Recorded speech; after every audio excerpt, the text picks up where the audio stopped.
अस्सलाम वालेकुम। आज 17 सितंबर 2024 को मैं मतीन शरीफ और ख़मर साहब जो तहरीक मुस्लिम शबान के वाइस प्रेसिडेंट है और एडवोकेट शकील साहब जो कि मुस्लिम लीग के तेलंगाना स्टेट के प्रेसिडेंट है और हमारे रियाज साहब जो कांग्रेस के सीनियर लीडर है और काफ़ी और दूसरे साथी यहाँ पर सब मौजूद है। यहाँ पर मस्जिद जोधी आने का रीज़न ये है, मकसद ये है कि आज से करीब 77-78 साल कबल 17 सितंबर 1948 को जो इस हैदराबाद दक्कन को हिंदुस्तान में मर्ज कर दिया गया था,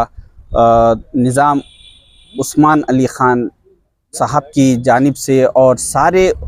आवाम की भलाई के लिए ये सोचते हुए निज़ाम सरकार ने एक फ़ैसला लिया था और इस दक्कन रियासत को हिंदुस्तान में मर्ज कर दिया था। और आज एक ऐसी शख्सियत जो उस वक्त की दुनिया की सबसे बड़ी सेकुलर शख्सियत और अमीर तरीन शख्सियत थी, आज सिकंदराबाद के परेड ग्राउंड में कुछ नाखलफ लोग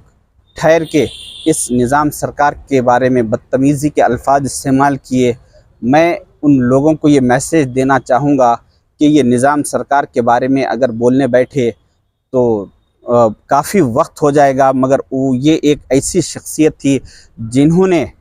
जब भी कोई मक्का मस्जिद को फ़ंड रिलीज़ करने की ज़रूरत पड़ी तो उसके साथ उन्होंने यादगिरी गुट्टे के मंदिर को भी फ़ंड रिलीज़ किया। जब इनको जामिया निज़ामिया मदरसे को फ़ंड रिलीज़ करने की ज़रूरत पड़ी तो उसके साथ इन्होंने Bhandarkar oriental institute research institute जो कि पूना में एक गीता का इंस्टीट्यूट है जहाँ पे गीता पढ़ाई जाती है, जिस तरह से जामिया निज़ामिया में कुरान पढ़ाई जाती उस तरह से वहाँ पे गीता पढ़ाई जाती। तो हर दो इंस्टीट्यूट्स को इन्होंने उस वक्त की दो बड़ी यूनिवर्सिटियों को फ़ंड रिलीज़ किया और इनके ज़िंदगी में जितने भी इन्होंने इमारतें बनवाई, जो भी सहूलतें आवाम को मुहैया करने की कोशिश की, उसमें अगर आप देखेंगे तो जहाँ पर उस्मानिया यूनिवर्सिटी बनाई गई तो वो कोई मुसलमान के लिए नहीं बल्कि सारी इंसानियत के लिए बनाया गया। और जब उस्मानिया हॉस्पिटल बनाया गया तो वो भी किसी मुसलमानों के लिए नहीं बल्कि सारे इंसानों के लिए। फिर उसके बाद उस्मानिया मेडिकल कॉलेज बनाया गया तो उसमें भी कोई मुसलमानों को नहीं बल्कि सारे इंसानों को उसमें तालीम दी जाती थी। इसके साथ और जो इन्होंने डेवलपमेंट के काम किए, जैसा कि बेगमपेट एयरपोर्ट बनाया तो वहाँ से सारे इंसान सफ़र करते थे, कोई खाली मुसलमान नहीं करता था। उसके साथ नामपल्ली रेलवे स्टेशन और काचीगुड़ा रेलवे स्टेशन जो कि सारे लोगों के लिए बनवाया गया था। और साथ ही साथ इन्होंने जो उस्मान सागर हिमायत सागर जो बनवाया वो भी सारे इंसानों के लिए बनवाया। तो इनकी फिर भी आज की तारीख़ में कुछ ऐसे इंस्टीट्यूशंस है जो सिर्फ माइनॉरिटीज़ के लिए बनवाए गए हैं, मगर मैं जहाँ तक निज़ाम सरकार की तारीख़ जानता हूँ उसमें मुझे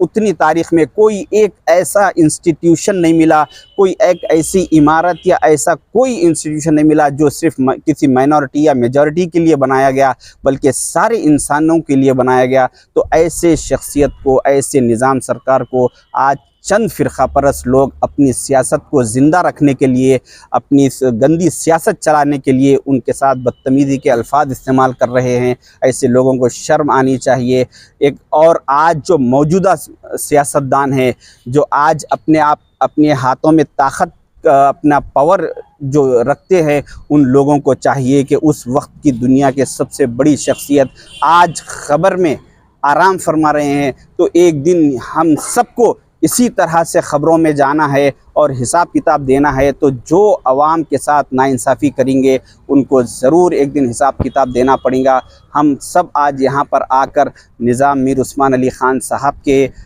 लिए दुआए मग़फ़िरत किए और उनके लिए एक निज़ाम मीर उस्मान अली बादशाह रहमतुल्लाह अलैह के लिए हमने और हर मुसलमान को चाहिए कि उनके लिए दुआए मग़फ़िरत करे। शुक्रिया। अल्लाह।